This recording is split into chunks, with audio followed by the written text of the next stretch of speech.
Bismillahirrahmanirrahim.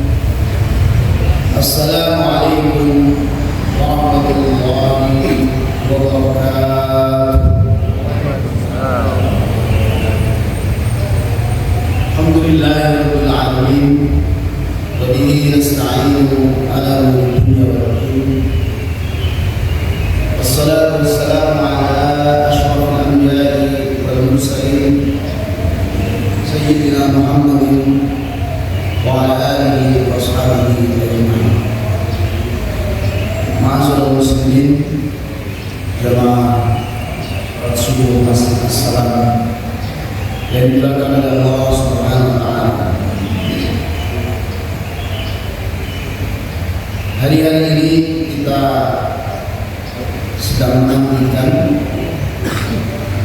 datangnya sebuah kesempatan yang istimewa di antara hari-hari yang dimiliki oleh Allah Subhanahu wa taala, di mana hari-hari yang dimiliki oleh Allah Subhanahu wa taala, di sana ada hari-hari besar, hari-hari yang istimewa seperti bulan Ramadan, hari Asyura, kemudian juga 10 hari pertama di bulan Dzulhijjah,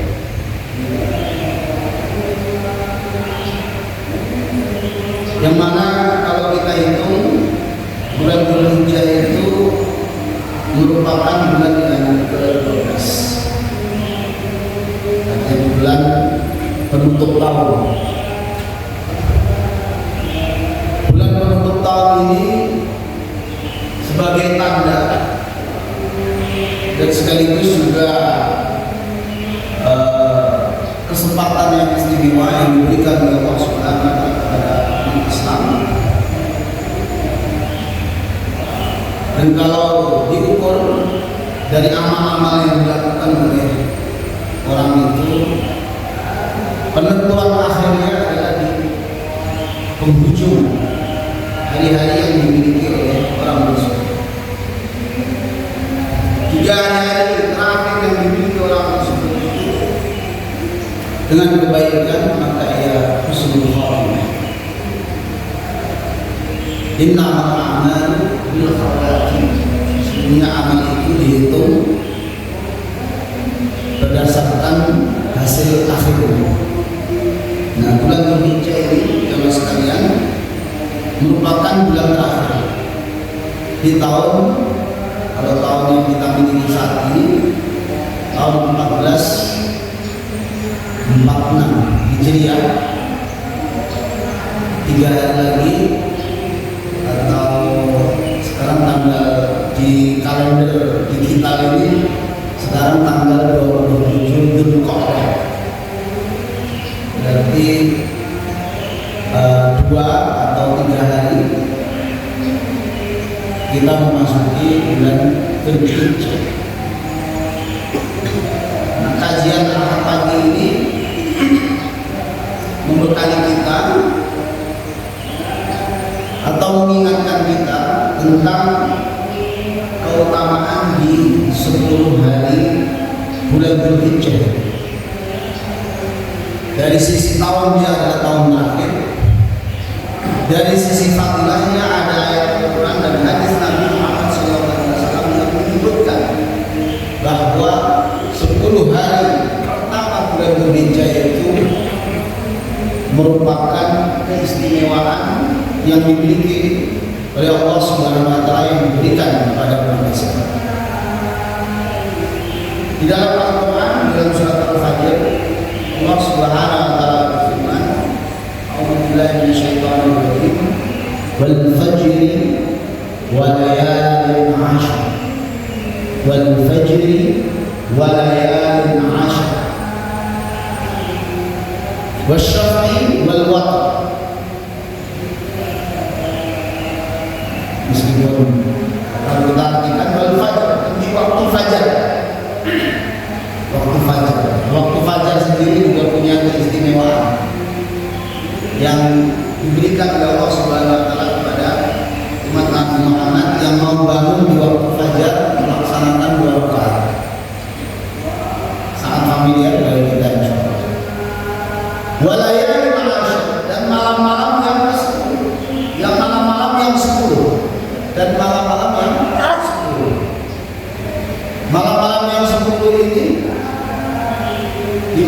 disebutkan di dalam tafsir adalah 10 hari Dzulhijjah.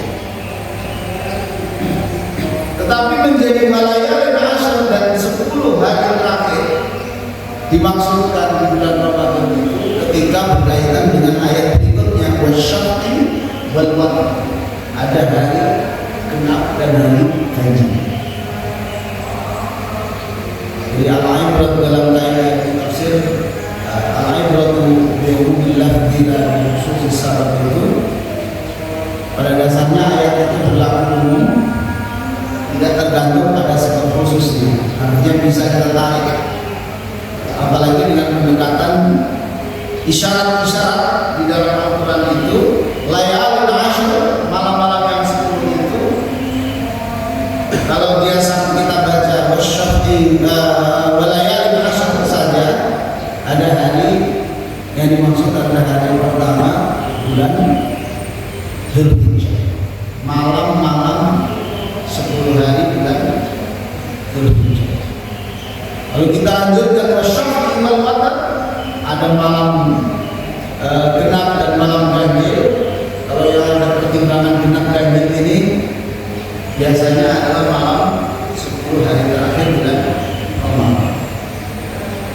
Jadi tinggal kita pakai ayat itu ya, berdasarkan tradisi keilmuan dalam Islam, yaitu ilmu tafsir, maka bisa kita hubungkan dengan keutamaan-keutamaan yang dimiliki di dalam agama Islam berdasarkan waktu. Karena keutamaan dalam amal itu dalam syariat kita itu biasanya dihubungkan kalau tidak tepat adalah waktu. Jadi ada yang keutamaan itu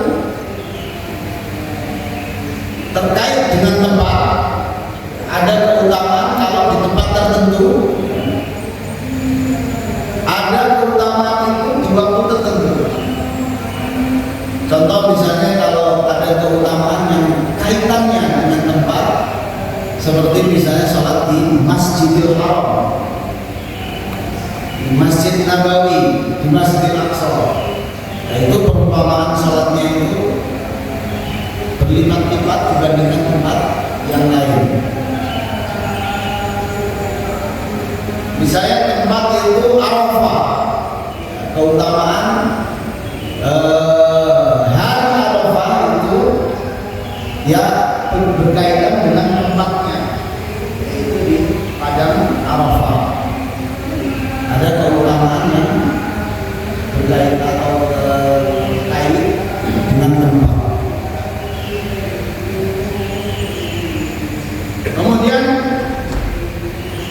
masjid itu juga yang berkaitan dengan tempat. Misalnya siapa yang sholat subuh kemudian dia duduk di masjid sampai datang syuruk, kemudian setelah itu sholat 2 rakaat, maka dia akan mendapatkan pahala haji dan umrah. Kalau duduk di luar masjid tidak itu, meskipun sampai fajar. Ini keutamaan yang berkaitan dengan tempat. Ada keutamaan terkait waktu, jadi banyak sekali waktu-waktu yang istimewa. Ada waktu istijabah, ada waktu yang dijabah doanya oleh Allah Subhanahu Wa Taala, waktu utama antara adzan iqamah, menunggu antara waktu sholat dengan sholat yang lain, waktu keutamaan sholawat di hari Jumat, bersolawat di hari Jumat dengan hari yang lain berbeda nilainya. Hari Jumat itu lebih utama. Nah, ini keutamaan ini teman sekalian. Di dalam agama Islam ada yang terkait waktu dan ada yang terkait tempat. Nah, 10 Dzulhijjah di malam hari itu adalah keutamaan dari sisi waktu.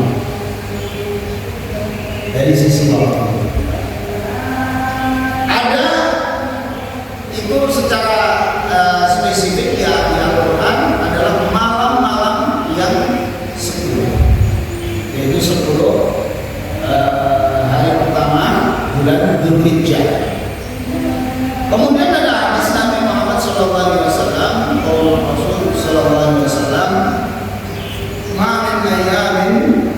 al-amal salih fiha ahabbu ilayya ayyamul ashr. Ya, tidak ada hari yang mana amal soleh di dalamnya itu lebih aku cintai, yaitu hari 10 atau hari yang 10 di bulan Dzulhijjah. Para sahabat bertanya, ya Rasulullah, bagaimana dengan jihad? Rasulullah menjawab, yaitu lebih utama, lebih aku cintai dibandingkan jihad, melainkan jihad yang habis-habisan. Jahada bi nafsihi wa malihi wa la yarji'u syai'. Yaitu yang tidak bisa mengungguli, melainkan jihad yang orang itu sudah habis-habisan hartanya, jiwanya. Itu dia orang yang mati syahid. Orang yang mati syahid, orang yang perang di jalan Allah Subhanahu wa taala, kemudian enggak balik lagi dan hartanya semuanya dihabiskan. Itu baru bisa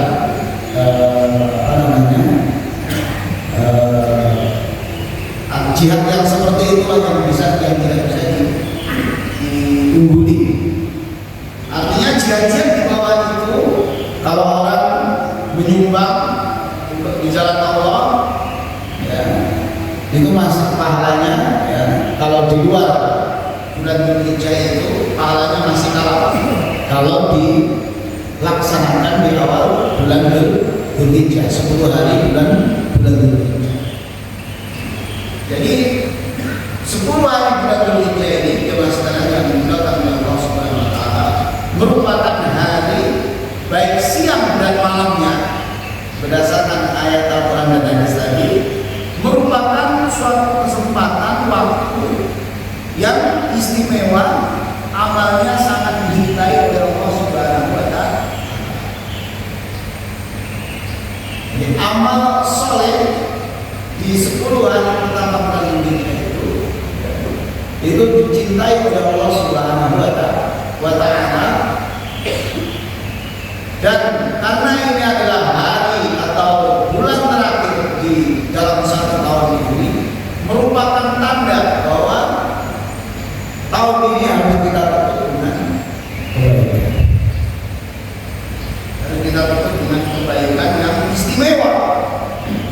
Yang istimewa. Bagi yang memiliki kemampuan, maka diwajibkan untuk naik haji.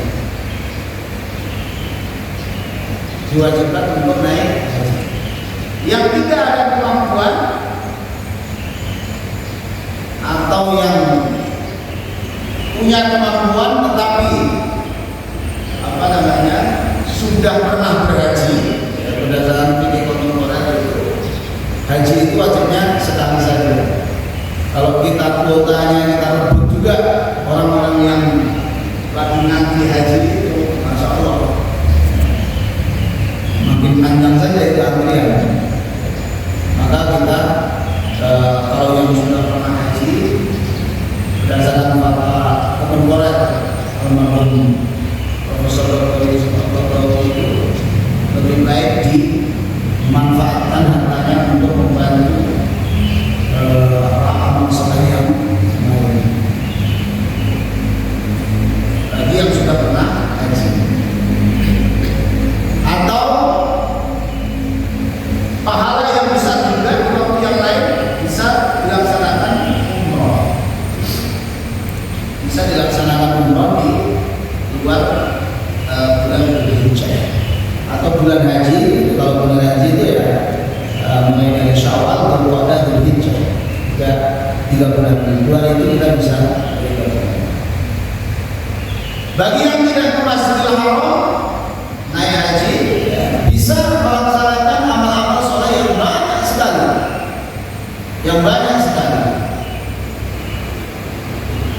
Nah, di disinilah jamaah sekalian yang dimuliakan oleh Allah Subhanahu wa taala, orientasi kita mesti benar. Tidak hanya berfokus kepada motivasi kita sebatas mengambil manfaat, mengambil momentum sebagai keistimewaan tadi. Tetapi berdasar dari itu kita harus tahu bahwa dasar dari kita mengambil keutamaan tersebut merupakan perintah yang diperintahkan oleh Allah Subhanahu wa taala berdasarkan maksud dan tujuan syariat Islam diturunkan oleh Allah Subhanahu wa taala. Berdasarkan tujuan syariat, maka amal soleh yang tadi disebut oleh Rasulullah SAW, ma'amin ayyamin am'amal soleh fiha amin tadi. Amal soleh itu dilaksanakan berdasarkan tujuan syariatnya itu ada dua. Ada yang disebut sebagai al-maqasid al-asliyah dan ada disebut sebagai al-maqasid at-tabi'ah. Jadi ada al-maqasid al-asliyah dan ada al-maqasid at-tabi'ah. Nah, ini dikenal dalam syariat kita, dibahas dalam ilmu namanya maqasid syariah. Tujuan diturunkannya syariat Allah Subhanahu wa taala. Nah, apa itu al-maqasid al-asliyah dan apa itu al-maqasid at-tabi'ah? Al-maqasid al-asliyah adalah tujuan syariat diturunkan yang bersifat ta'abbudi, yang bersifat murni penghambaan kepada Allah Subhanahu wa taala. Syariat itu diturunkan dalam rangka orang itu menyembah Allah, dalam rangka orang itu menjadi hamba Allah, tidak menjadi hamba diri sendiri, tidak menjadi hamba orang lain, tidak menjadi hamba makhluk. Maka orientasi di sini adalah murni beribadah kepada Allah Subhanahu wa taala. Allah Subhanahu wa taala berfirman di dalam surat Al-Baqarah, "Qul ta'ala billahi minasyaitonir rajim. Wa ma umiru illa liya'budullaha mukhlisina lahu-d-din, hunafa'a wa yuqimus salata wa yutuz zakata wa dzalika dinul qayyim." Mereka tidaklah diperintahkan melainkan untuk beribadah kepada Allah secara murni dengan melaksanakan agama yang lurus, dengan melaksanakan agama yang lurus yaitu agama Islam. Di antara syariatnya adalah mendirikan sholat dan membayar zakat. Itulah agama yang benar. Itulah agama yang benar. Nah, beribadah kepada Allah secara murni, inilah yang kita sebut sebagai maqasid al-asliyah, tujuan syariat yang asal. Asal mula tujuan syariat itu adalah beribadah kepada Allah Subhanahu wa taala, yang mana tidak ada motivasi manusia yang menyertai sedikit.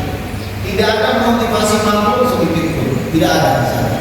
Pokoknya di sana murni kemaslahatan itu adalah beribadah kepada Allah Subhanahu wa taala.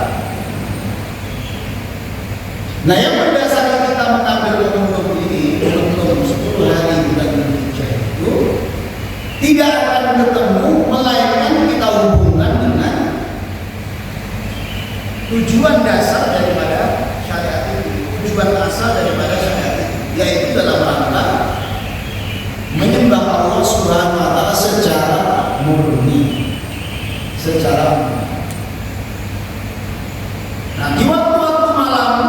bulan Dzulhijjah, di antara amal yang paling baik di waktu malam itu, setelah sholat maghrib dan isya, adalah sholat qiyamul lail.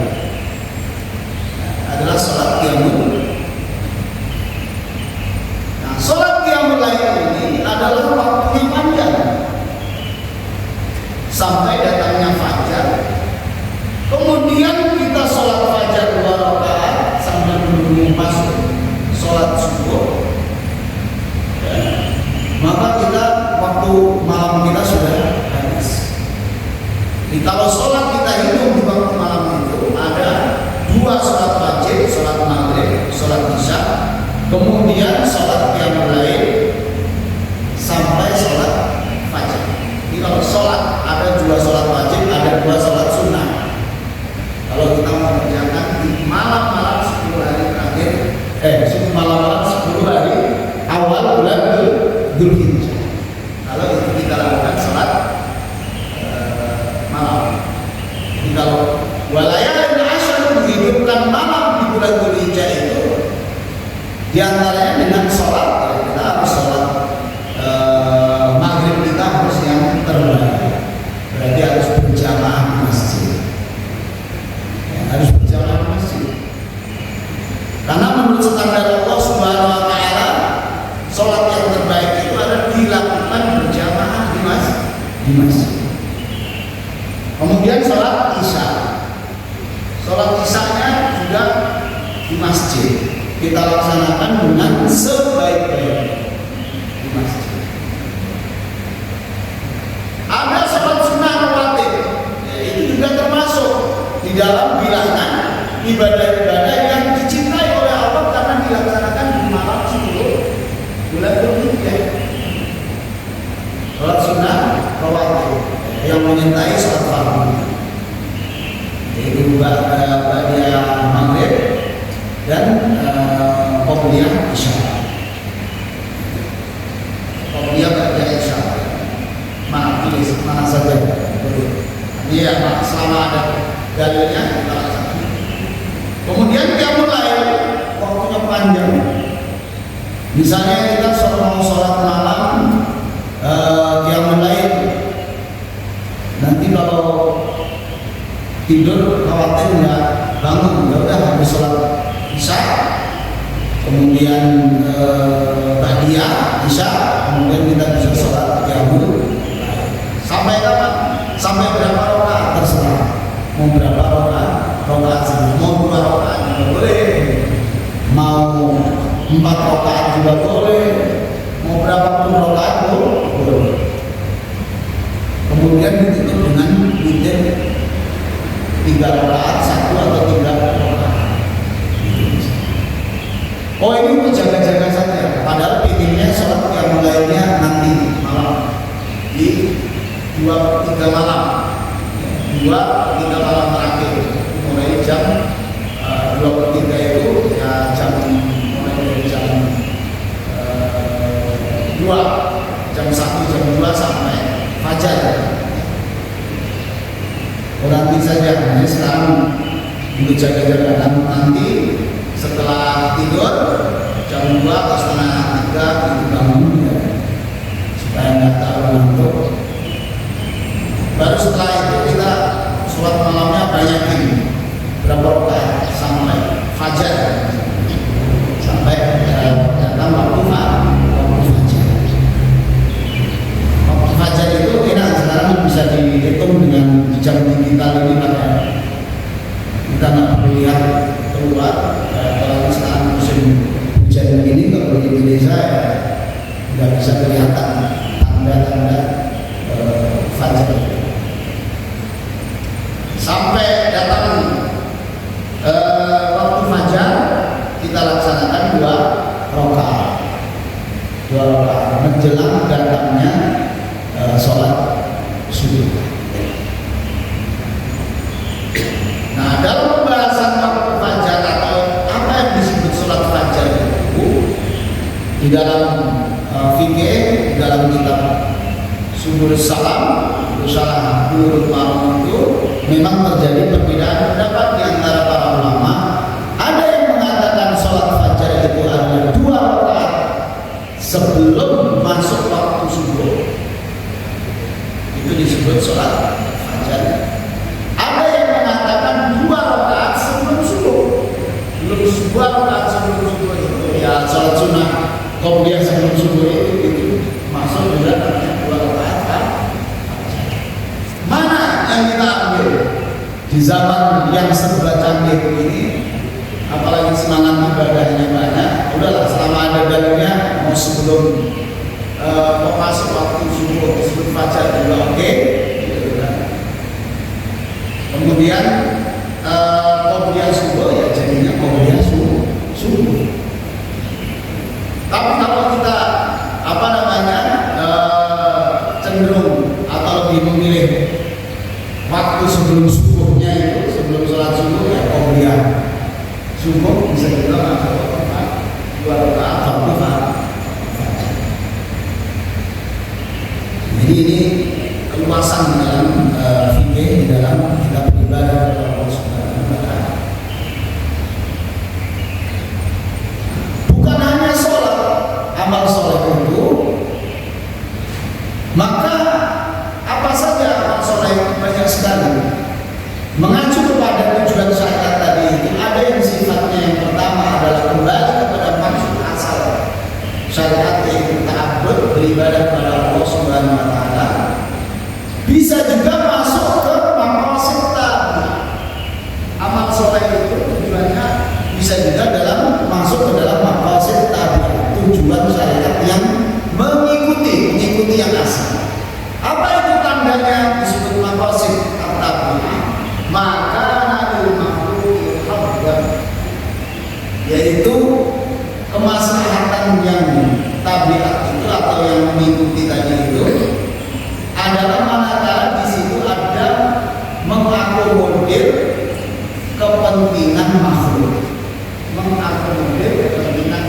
demi kemaslahatan makhluk, demi kemaslahatan makhluk. Tapi tetap dengan syarat kalau kita ibadah tetap kita tidak keluar dari niat ikhlas karena Allah Subhanahu wa Ta'ala. Contohnya apa? Ibadah korban. Ibadah korban itu secara maqasid, secara kategori tujuan syariatnya itu adalah di situ mengakomodir kepentingan makhluk. Apa itu? Membagikan daging kepada orang-orang yang membutuhkan. Ada kemaslahatan yang diberikan oleh Allah Subhanahu wa Ta'ala, di mana rahmat Allah itu harus terdistribusikan, tersebar. Salah satunya di antaranya adalah ibadah korban. Ini ada kemaslahatan yang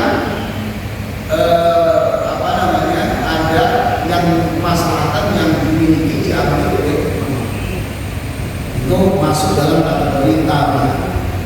Tetapi ini menjadi ibadah kalau niatnya ikhlas karena Allah Subhanahu wa Ta'ala. Pada dasarnya berbagi itu adalah hal yang kebiasaan, yang mana dia itu masih manusia, yang mana dia itu adalah masih manusia, masih asli gitu ya, tidak tercemar oleh nafsunya. Keinginan berbagi itu pasti ada. Nggak ada manusia itu yang nggak ingin berbagi. Semua manusia selama fitrahnya lurus, dia pasti berbagi. Nah, perkara berbagi yang biasa ini nggak perlu landasan perintah Allah pada dasarnya, tidak perlu landasan perintah Allah pada dasarnya. Tetapi ketika ini kita jadikan sebagai ibadah, maka dia akan menjadi ibadah selama niatnya ikhlas karena. Nah, bagaimana kita mengambil keikhlasan itu? Kita runut daripada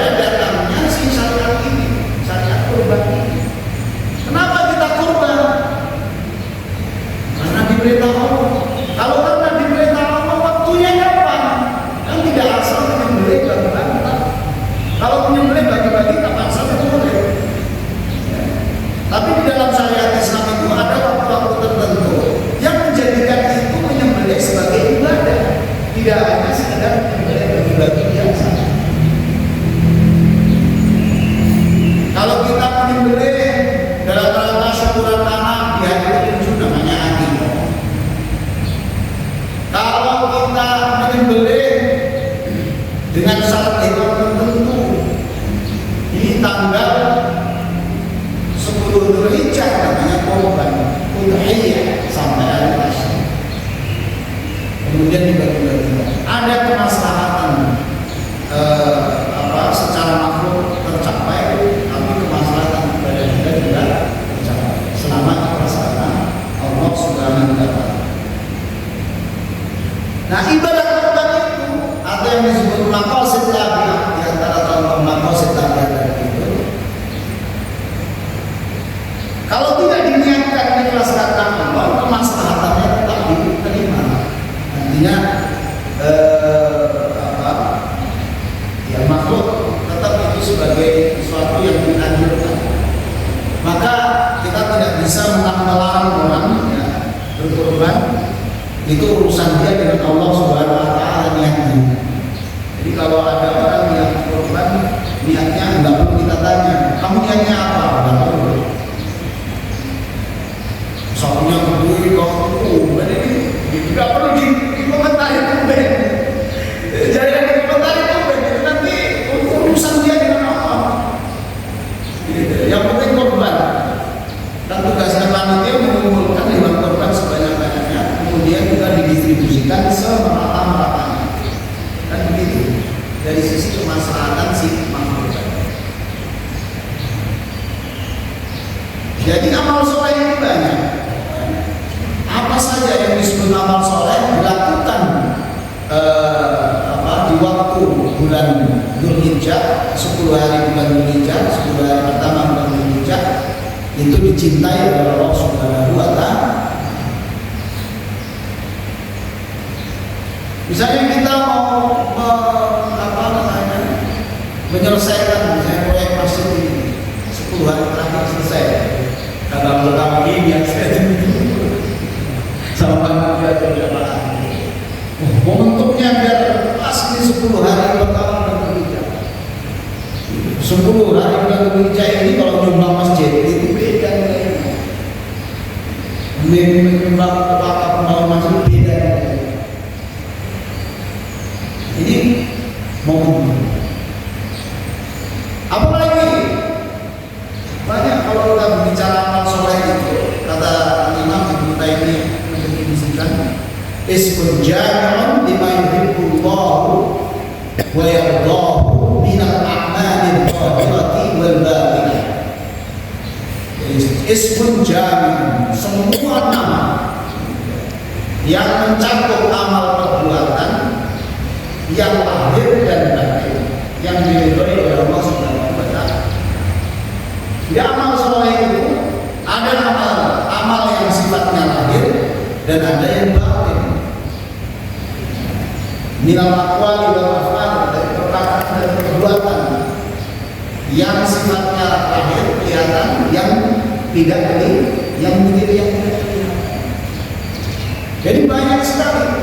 Hanya saja terkadang kita vokabulari atau mufrodat atau kosakata macam-macam amal soleh itu kadang-kadang kita tidak tahu.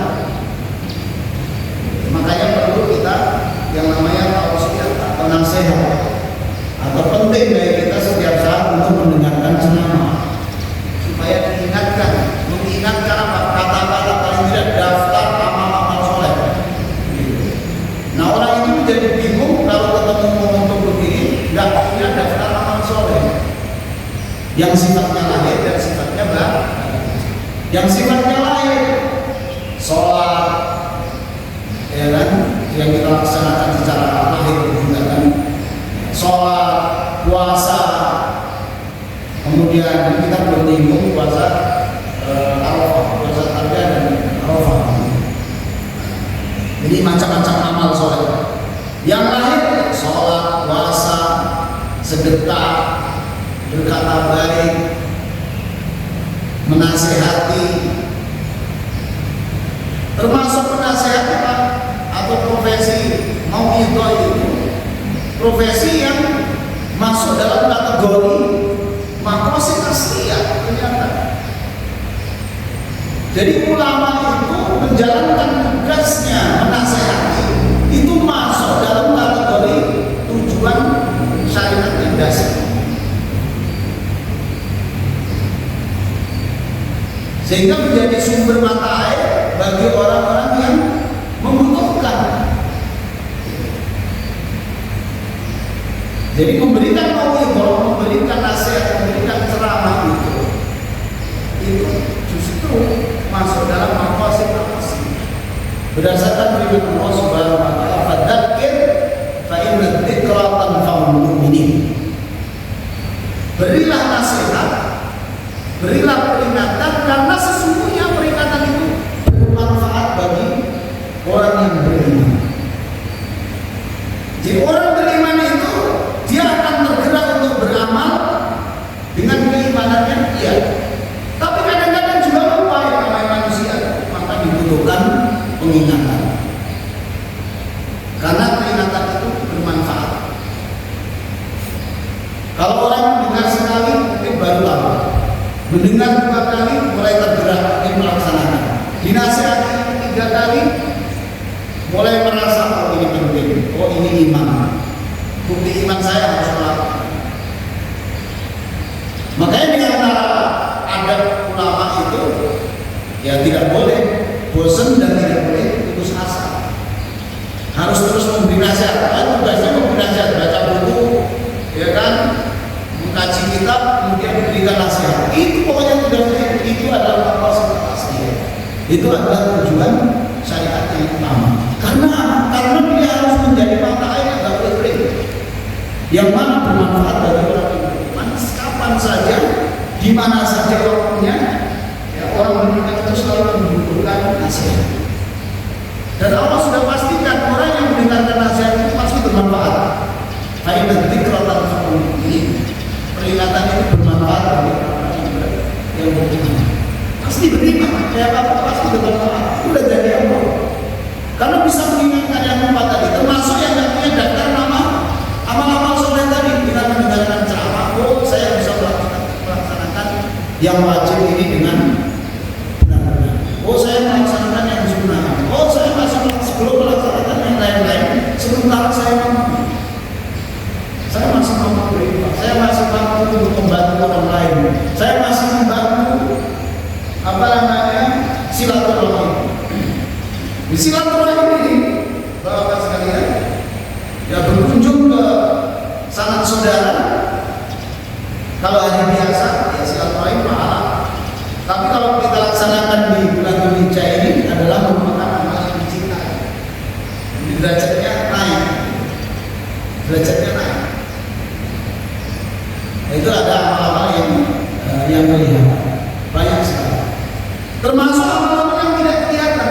Itu apa? Yang amal yang hanya bisa dilakukan dengan hati dan pikiran. Hati dan pikiran. Jadi ibadahnya orang yang berilmu itu lebih baik daripada ibadahnya 1000 orang yang bodoh.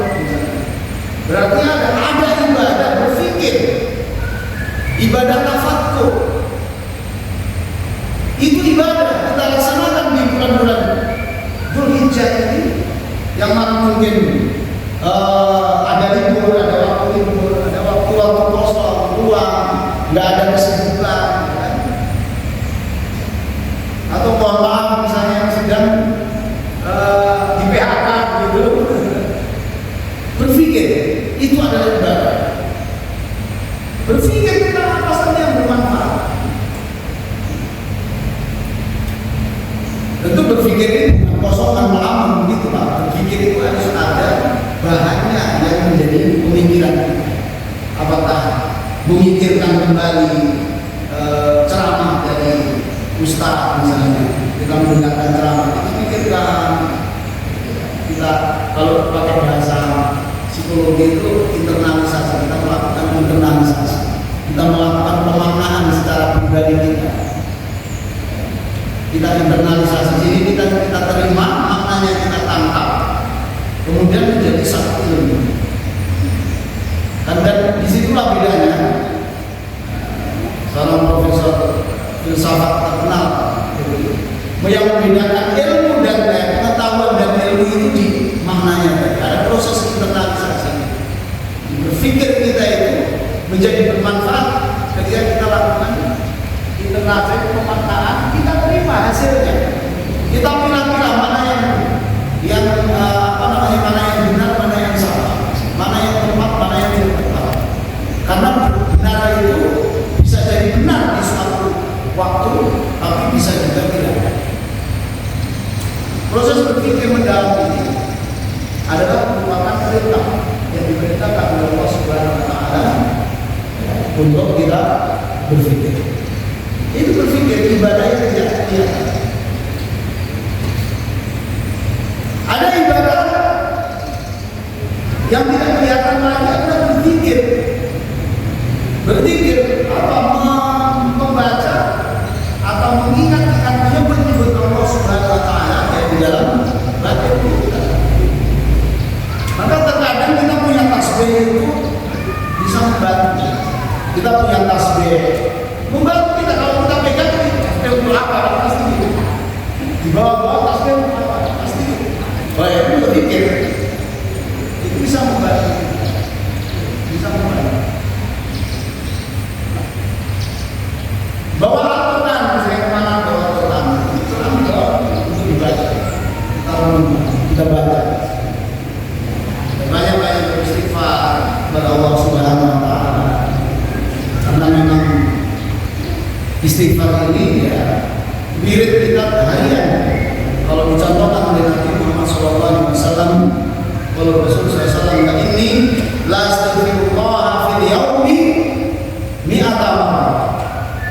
Dalam riwayat sab'ai marrah mi'ata marrah. Sesungguhnya aku beristighfar kepada Allah itu tidak kurang dari 70 kali dalam sehari. Itu Rasulullah. Atau dalam riwayat yang lain tidak kurang dari 100 kali beristighfar. Membaca la ilaha illallah wa la syarika lahu wa lahu al-hamdu wa huwa ala kulli syai'in qadir. Kalau setiap sholat itu sudah menjadi milik habis sholat kan. Tapi di mana boleh ya justru malah dianjurkan ibadah.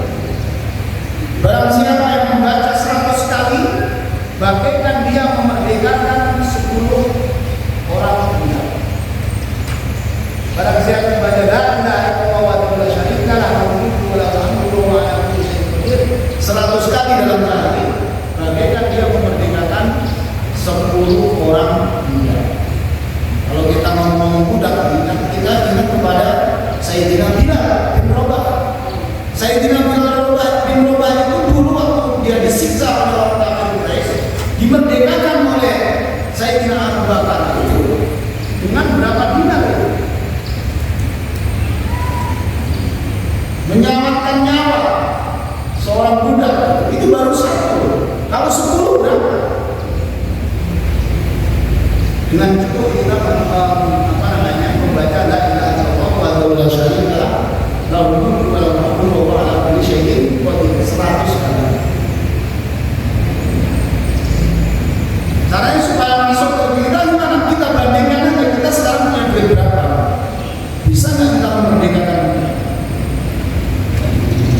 Hasil kita itu rumah, mobil, tanah, atau jual semua untuk memerdekakan budak dapat berapa tahun?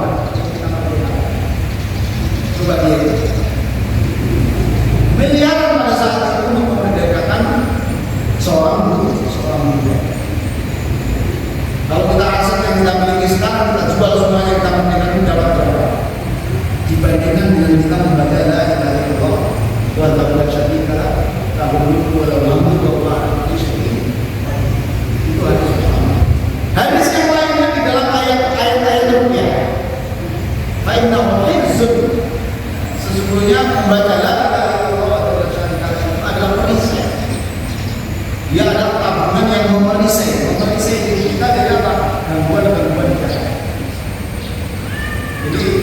Jadi ini termasuk zikir untuk menolak sihir. Yang membaca la ilaha illallah wa la syarika lahu itu dirinya akan dijaga dari sihir. Sihir tidak akan mempanah. Jadi kalau di Indonesia itu masih ada budaya-budaya yang kayak begitu nggak masuk. Kita baca la ilaha illallah wa la syarika lah setiap saat itu nggak masuk. Nggak masuk. Kalau di persaingan di pasar itu apa namanya? Kalau di pasar masih sunnah biasanya kayak orang saya itu dagang sembako di pasar itu. Kadang-kadang apa namanya ditaruh bunga dari lapan bukannya sebelum untuk saya sudah jadi pesantren, jadi ya kita baca aja misalnya dan begitu untuk tolak sihir itu la ilaha illallah wa la syarika lahu termasuk juga misalnya kita terpublikasi kita sendiri yang ketika mau beribadah malas, ketika kita cenderung gampang marah, colek dikit marah, ketika kita misalnya ya nggak tahu saya jadi begini kenapa, bisa jadi karena memang sepan oleh setan, kita dicolek sama setan habis itu emosi kita naik. Baca la ilaha illallah wa la syarika lahu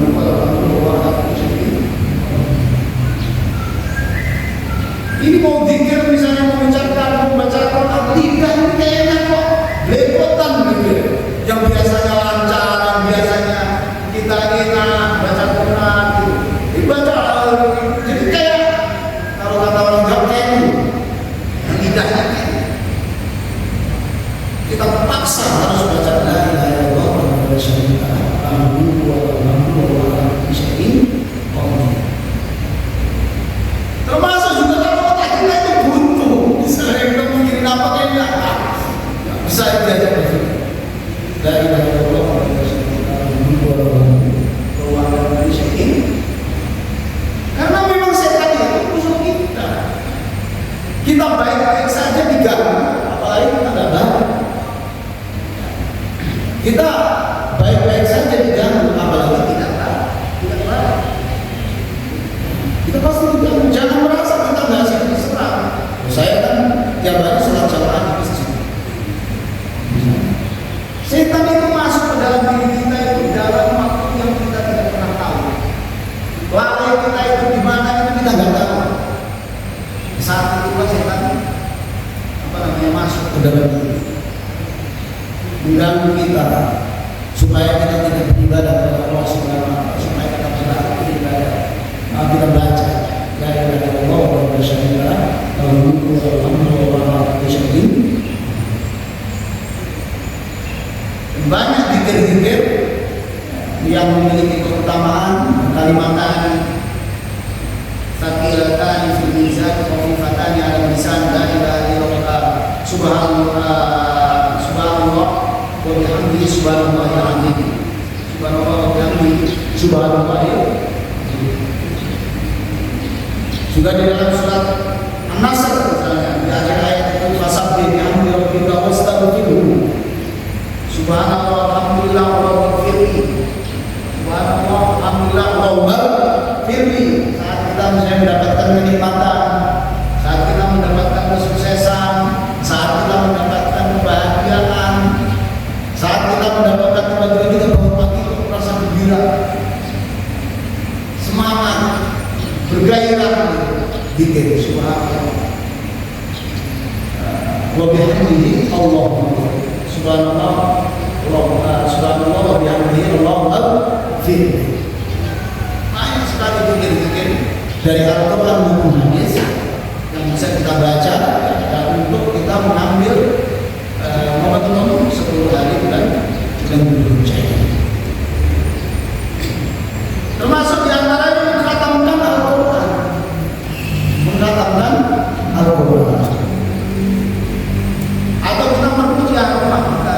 Saya menyarankan sekali rumah-rumah kita ini yang belum pernah dibaca surat Al-Baqarah, dibacakan surat Al-Baqarah.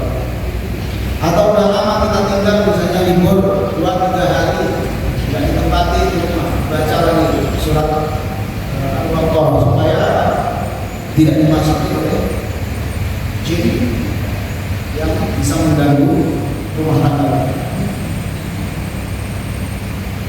Apalagi amalan-amalan yang bisa kita isi dengan momen ini, bulan Dzulhijjah ini kita bisa laksanakan.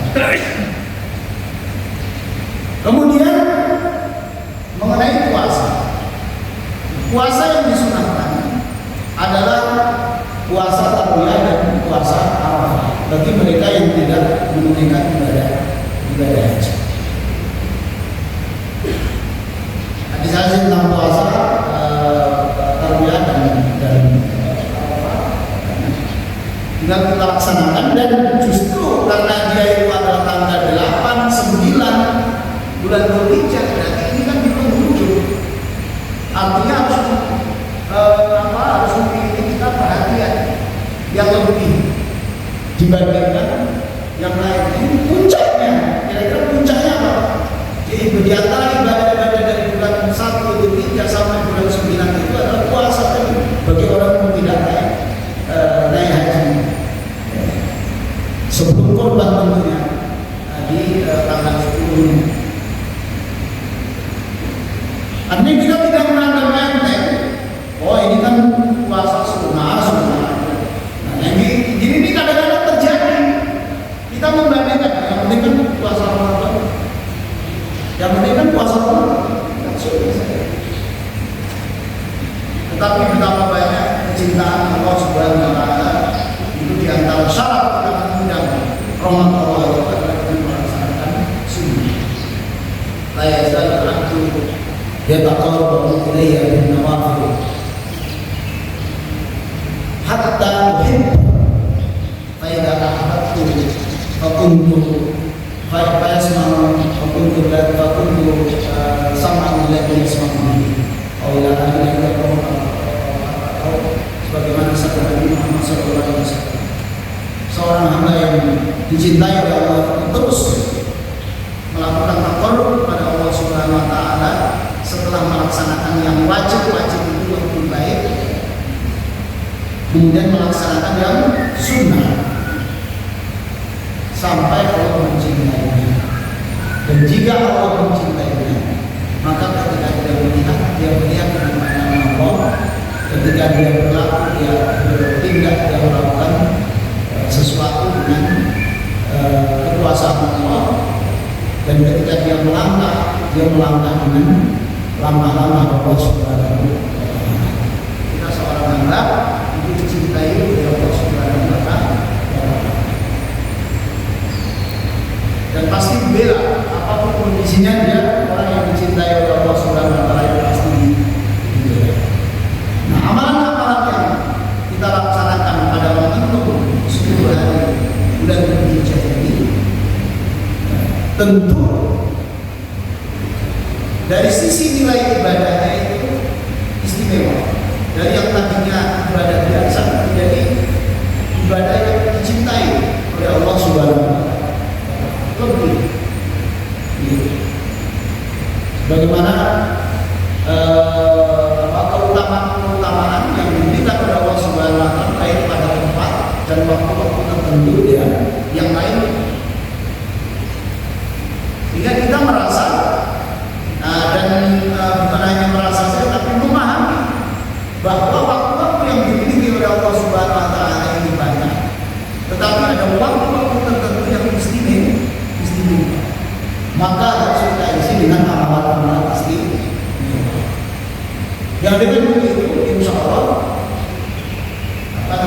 kehidupan kita tadi itu menjadi kita menjalankan syariat Islam, kita sampai pada tujuan syariat, baik yang sifatnya itu asli maupun tak. Kita sampai pada tujuan syariat diturunkan oleh Allah adalah dalam rangka ikhlas beribadah kepada Allah, dan juga kita bisa memberi manfaat kepada Allah. Dengan begitu, dengan dua fungsi itu, maka kita sudah selesai tugas kita dulu. Kita beribadah kepada Allah, kita memberi manfaat kepada makhluk. Demikianlah kita sekalian yang dimuliakan oleh Allah Subhanahu wa Ta'ala. Bermanfaat dan kita semua nasta'inuka wa nastaghfiruka